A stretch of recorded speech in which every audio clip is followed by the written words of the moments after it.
आदाब नाजरीन, मैं हूं आपके साथ मिसबा और आप देख रहे हैं तस्नीम टीवी। आज की हमारी इस खास पेशकश में हम बात करेंगे हिंदुस्तान की एक और अजीम शख्सियत के बारे में। तो आइए जानते हैं। मोरारजी देसाई एक हिंदुस्तानी आज़ादी के कारकुन और हिंदुस्तान के वजीर आजम थे। वो पहले हिंदुस्तानी वजीर आजम थे जिनका कांग्रेस से कोई ताल्लुक नहीं था। वो वाहिद हिंदुस्तानी है जिन्हें हुकूमत हिंद की तरफ से भारत रत्न और हुकूमत पाकिस्तान की तरफ से निशान पाकिस्तान दोनों से आला तरीन सिविल अवार्ड से नवाजा गया। मोरारजी देसाई 10 अप्रैल 1995 को भडेली विल्सोर्ड मुंबई प्रेसिडेंसी में एक ब्राह्मण खानदान में पैदा हुए थे। वो 8 बच्चों में सबसे बड़े थे। उनके वालिद एक स्कूल टीचर थे। देसाई ने मुंबई यूनिवर्सिटी में तालीम हासिल की और 1918 में बम्बई की सूबाई सिविल सर्विस में बतौर मामूली कारकुन शामिल हुए। उन्होंने 1930 में मुलाजमत से इस्तीफा दे दिया और महात्मा गांधी की सिविल नाफरमानी की तहरीक में शामिल हो गए।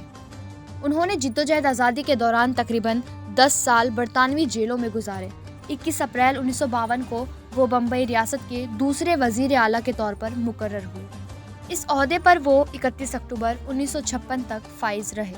मिस्टर देसाई को जिद्दोजहद आज़ादी के दौरान 3 बार जेल जाना पड़ा। वो 1931 में ऑल इंडिया कांग्रेस कमेटी के रुकन बने और 1937 तक गुजरात प्रदेश कांग्रेस कमेटी के सेक्रेटरी रहे। 1937 में जब पहली कांग्रेस हुकूमत ने इक्तदार संभाला तो मिस्टर देसाई रेवेन्यू, ज़राअत, जंगलात और ताउन के वजीर बने। मोरारजी देसाई 1952 में बम्बई के वजीर आला बने।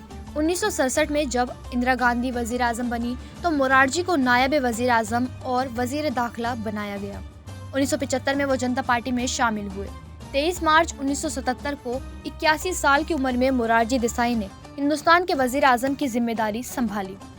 वजीर आजम बनने के 2 साल बाद उनकी 11 जनवरी 1966 को मौत हो गई। इसके बाद एक बार फिर मोरारजी देसाई के सामने वजीर आजम बनने का मौका आ गया, लेकिन इस बार भी उन्हें मायूस होना पड़ा और कांग्रेस ने इंदिरा गांधी को वजीर आजम मुंतखब कर लिया।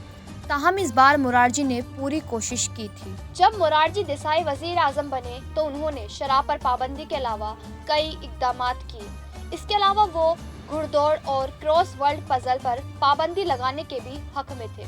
मोरारजी देसाई की हुकूमत जनता पार्टी की क़यादत में चल रही थी। 1978 में 16 जनवरी को वजीर आजम मोरारजी देसाई ने 1000, 5000 और 10,000 के बड़े नोटों पर पाबंदी लगा दी थी। ताहम तब मुल्क की माशियत इतनी बड़ी नहीं थी। इस दौर के लोगों का कहना है कि 1978 में पुराने नोटों को तब्दील करने का काम बगैर किसी मुश्किल के किया गया था, क्योंकि आम आदमी के पास 1000 रुपये के बड़े नोट नहीं थे। आज मसला ये है कि 500 और 1000 के नोट आम आदमी के पास हैं। इस ऐलान के अगले दिन 11 जनवरी 1978 को मुल्क के तमाम बैंक बंद हो गए।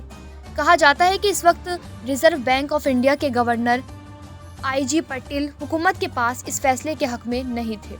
उस वक्त भी नोट बदलने के लिए मुल्क के तमाम बैंकों के बाहर ऐसी ही लंबी लाइनें लगी थी। मोरारजी देसाई का इंतकाल 10 अप्रैल 1995 को हुआ। वो पहले वजीर आजम थे जो इंडियन नेशनल कांग्रेस के अलावा किसी और पार्टी से थे।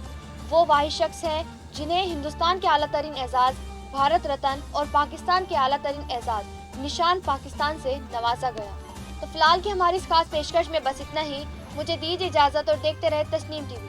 अल्लाह हाफिज।